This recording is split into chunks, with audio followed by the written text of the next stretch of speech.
मंच ते शिवोशो जिन्नियां भी महान ते प्रमुख हस्तियां ते सामने बैठे साडे मेहमान कह सकते हैं, गुणी ज्ञानी सिख कह सकते हैं, ये सारे इस सैमीनार दे विच साडे वल्लों खुशामदीद। आओ परमात्मा करे कि इस सैमीनार दे जो मुख आशे ने वो असीं कुछ पूरे कर सकीए। वाहिगुरू जी का खालसा, वाहिगुरू जी की फतेह। ये बाबा सुच्चा सिंह ने जो शबद दे लंगर दे नाल ज्ञान दे लंगर दी एक परंपरा शुरू की सी, ये उस दा एक कड़ी है गुरु नानक देव जी दे 550 साला आगमन पूर्व के संदर्भ दे विच। ते गुरु नानक देव जी की जिहड़ी पूरा जीवन है वो एक अध्यात्मक सफ़र है। जिसने गुरु नानक साहब नूं पढ़ना वो गुरु नानक देव जी की बाणी चों उन्हां दे दर्शन कर सकता है। क्योंकि गुरु नानक देव जी नूं पुछया गया, महाराज आप जी दे हमेशा दर्शन किवें कीते जा सकते हैं? तो गुरु नानक साहब ने जवाब दिता सी कि अगर मेरे शरीर नाल रहोगे तो विछड़ जाओगे, अगर मेरी बाणी नाल जुड़ोगे, मेरे शब्द नाल जुड़ोगे, हमेशा मेरे नाल रहोगे। इसे निर्गुण ते सरगुण स्वरूप नूं गुरु हरगोबिंद साहब, गुरु गोबिंद सिंह जी अगे जाके फिर एक्सप्लेन करते हैं। फिर ये विचार हुई कि भी इस सैमीनार दे विच विशा की रखा जाए। तो विशा जिहड़ा है, टाइटल वो है गुरु नानक देव जी सबना दा सांझा गुरु। क्योंकि गुरु नानक देव जी सिख पंथ दे निर्मल पंथ दे बानी भी ने ते नाल नाल सारे धर्मां दे अगवाई की उन्होंने। उस वक्त जो कुरीतियां आईयां, किसी धर्म का खंडन नहीं किया, जो कुरीतियां आईयां उसनूं उन्होंने उभारिया। भाषा नवी आई,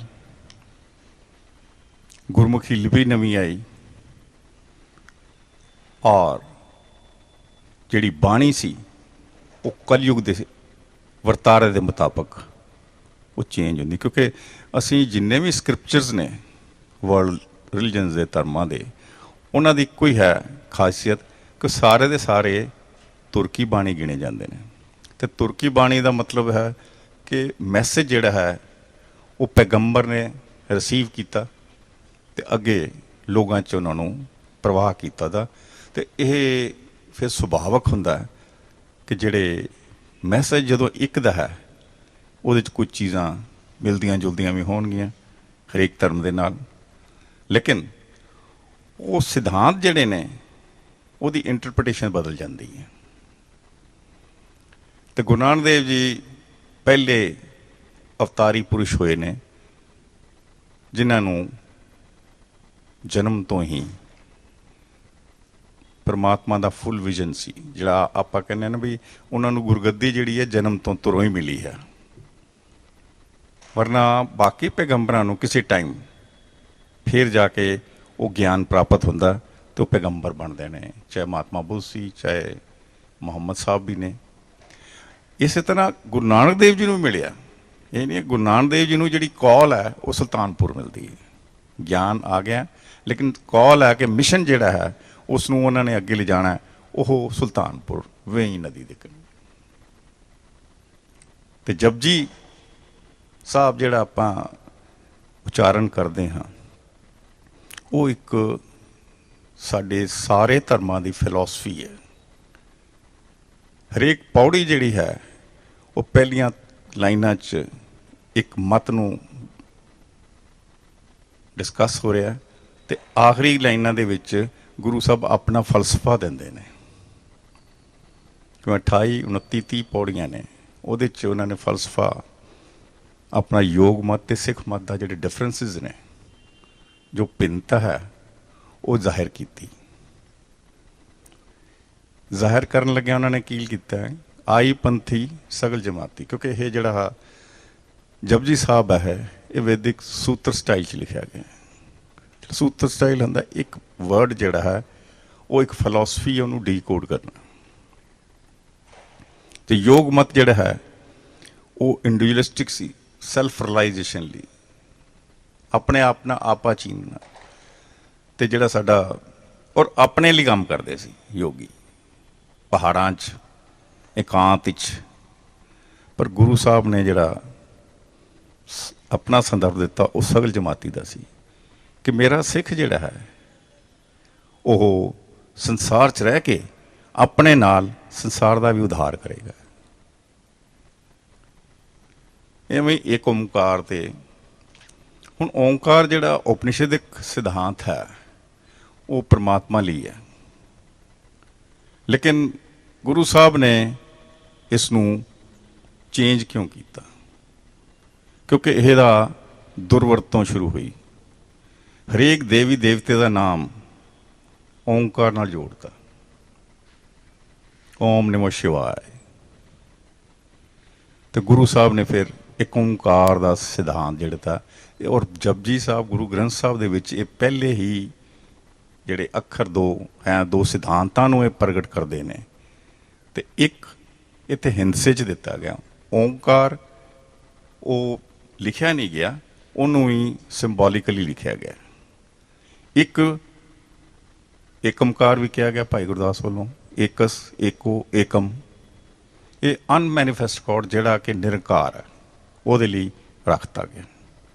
तो ओंकार उस निराकार की साकार शक्ति, उसकी क्रिएटिव पावर जिहड़ी है उन्होंने ओंकार परिभाषित किया गया। सो इस तरह जिहड़े साडे सिद्धांत ने वो जरूर जिहड़े ने उस वक्त दी जो प्रचलित ने है, पर उन्होंने सिद्धांतां नूं चेंज किया गया। ये साडी एक वखरेवा नहीं इहनूं कहा जा सकता, इन्होंने कहा जाता समय के मुताबिक हमेशा जिहड़े ने सिद्धांत चेंज होंदे ने, चाहे बुद्धिज़म सी, चाहे सिख हिंदू सिस्टम, सिख हिंदू सिस्टम 6 खट दर्शन है, उन्होंने भी आपस सिद्धांत जिहड़े ने वो इक्को ही सिद्धांत है, वो इंटरप्रिटेशन अलग अलग होंदी है। हुण गुरु नानक देव जी ने एक साखी आप पढ़ते हैं बहुत, उजड़ जाओ तो वसदे रहो। उन्होंने क्या ही नहीं, ये हंडाया भी है सिख गुरुआं ने 10 जामियां च। गुरु नानक देव जी करतारपुरों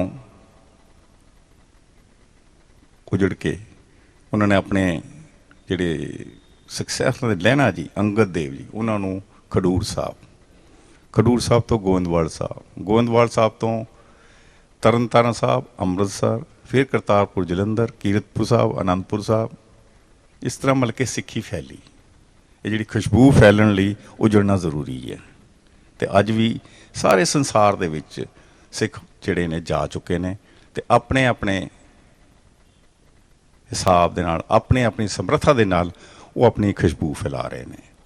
तो माड़े चंगे बंदे सारे ही धर्मां च हुंदे, सारियां जदों सियासत च रंग च रंगे जाते हैं तो वो माड़े भी बन जाते हैं। कोई सिख जिहड़ा है वो गुरु का सिख जिहड़ा है वो अच्छा ही होएगा, उपर उन्होंने परिभाषित करने की लोड़ नहीं पैंदी। कुछ साल पहला भी असीं एक उपराला कीता सी, वो पूरा नहीं चढ़िया। वो है कि गुरु नानक साहब नूं जे समझना तो फिर उन्हां दी बाणी नूं समझना पेगा ना। तो जदों बाणी जिहड़ी है गुरु नानक साहब दी जदों 500 साल आया, तो उदों गुरबाणी दे साढ़े कुछ इतिहासकार उन्होंने कहा भी गुरु साहब के 974 शब्द ने, कुछ ने 575 लिखते, कई ने 550 लिखते। गिणती च फर्क है, जिहड़ियां सानूं चीज़ां रिजॉल्व करनियां पैणियां।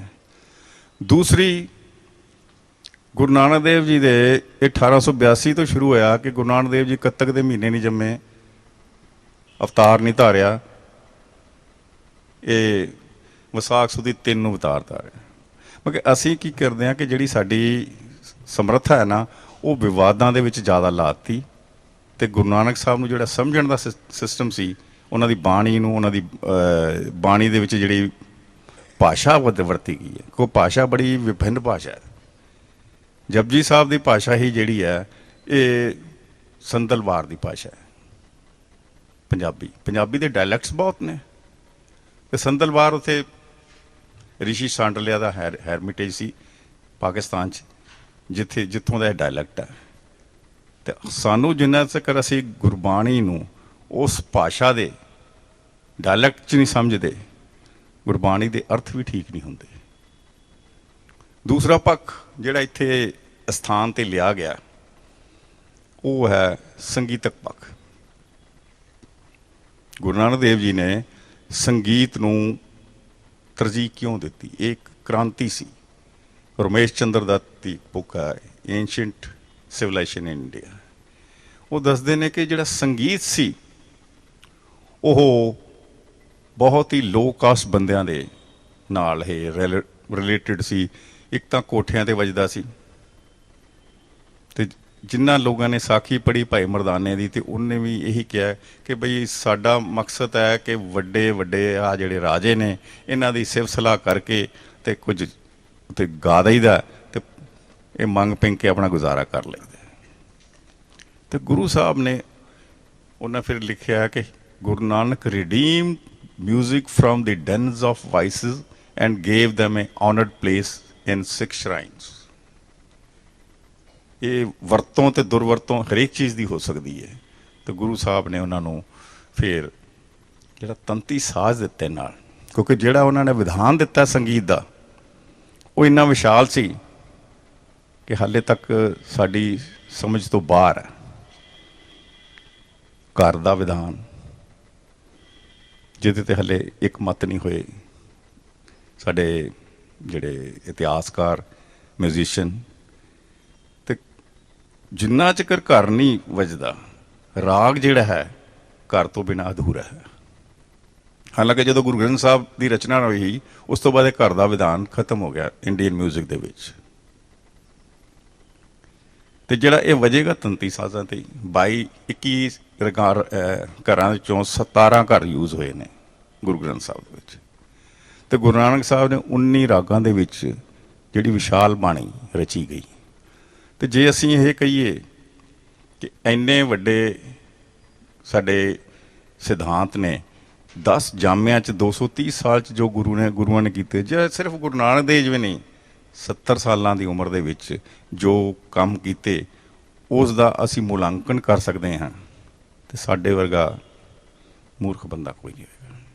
ਇਸ ਕਰਕੇ ਮੇਰੇ ਵੱਲੋਂ ਇਹ ਹੈ ਕਿ ਜਿੰਨੇ ਵੀ ਉਹਨਾਂ ਦੇ ਜਿਵੇਂ ਭਾਸ਼ਾਈ ਸਰਵੇਖਣ ਹੈ, ਸੰਗੀਤ ਹੈ, ਇਹ ਸਾਰੀਆਂ ਚੀਜ਼ਾਂ ਦਾ ਜਿਹੜਾ ਹੈ ਜਿੰਨਾ ਚਿਰ ਫਰੈਸ਼ ਮੁਲਾਂਕਣ ਨਹੀਂ ਹੁੰਦਾ ਉਹਨਾਂ ਚਿਰ ਅਸੀਂ ਇਹ ਨਹੀਂ ਵੀ ਨਹੀਂ ਹੈ। ਗੁਰੂ ਨਾਨਕ ਨੂੰ ਸਮਝਣ ਨੂੰ ਤਾਂ ਆਮ ਬੰਦਾ ਵੀ ਸਮਝ ਜਾਂਦਾ, ਪਰ ਉਹਨਾਂ ਨੂੰ ਜਿੰਨੀ ਡੂੰਘਾਈ ਨਾਲ, ਜਿੰਨੀ ਅੱਛਾਈ ਨਾਲ, ਜਿੰਨਾ ਕੋਲੋਂ ਹੋ ਕੇ ਉਹਨਾਂ ਨੂੰ ਸਮਝਣ ਦੀ ਕੋਸ਼ਿਸ਼ ਕਰਾਂਗੇ, ਕਿਉਂਕਿ ਗੁਰੂ ਨਾਨਕ ਨੂੰ ਸਮਝਣ ਲਈ ਉਹਨਾਂ ਦੀ ਬਾਣੀ ਨੂੰ ਸਮਝਣਾ ਜ਼ਰੂਰੀ ਹੈ। ਤੇ ਬਾਣੀ ਦਾ ਤਾਂ ਪ੍ਰਵਾਹ ਇੱਥੇ ਬਹੁਤ ਚੱਲਦਾ, ਤੇ ਸੈਮੀਨਾਰਸ ਨਾਲ ਚੱਲ ਰਹੇ ਨੇ, ਤੇ ਸੈਮੀਨਾਰ ਦੇ ਵਿੱਚ ਜਿਹੜਾ ਸਾਡਾ ਮੁੱਖ ਮਕਸਦ ਸੀ ਉਸੇ ਹਿਸਾਬ ਨਾਲ ਇਹਨੂੰ ਅਸੀਂ ਪ੍ਰੋਗਰਾਮ ਲਿਖਿਆ ਗਿਆ। ਤੇ ਮੇਰੀ ਇਹ ਬੇਨਤੀ ਹੈ ਕਿ ਸਾਰੇ ਸਪੀਕਰ ਸਾਡੇ ਜਿਹੜੇ ਆਉਣਗੇ ਉਹ ਆਪਣੇ ਆਪਣੇ ਪੇਪਰ ਸੰਖਿਪਤ 'ਚ ਸਾਡੇ ਨਾਲ ਸਾਂਝੇ ਕਰਨਗੇ, ਕਿਉਂਕਿ ਪੇਪਰਾਂ ਨੂੰ ਅਸੀਂ ਮੁੜ ਕੇ ਕਿਤਾਬ ਦੀ ਸ਼ੇਪ ਦੇਣੀ ਹੈਗੀ ਹੈ। ਇੰਨੀਆਂ ਬੇਨਤੀਆਂ ਕਬੂਲ ਕਰਨੀਆਂ ਜੀ। ਵਾਹਿਗੁਰੂ ਜੀ ਕਾ ਖਾਲਸਾ, ਵਾਹਿਗੁਰੂ ਜੀ ਕੀ ਫਤਿਹ।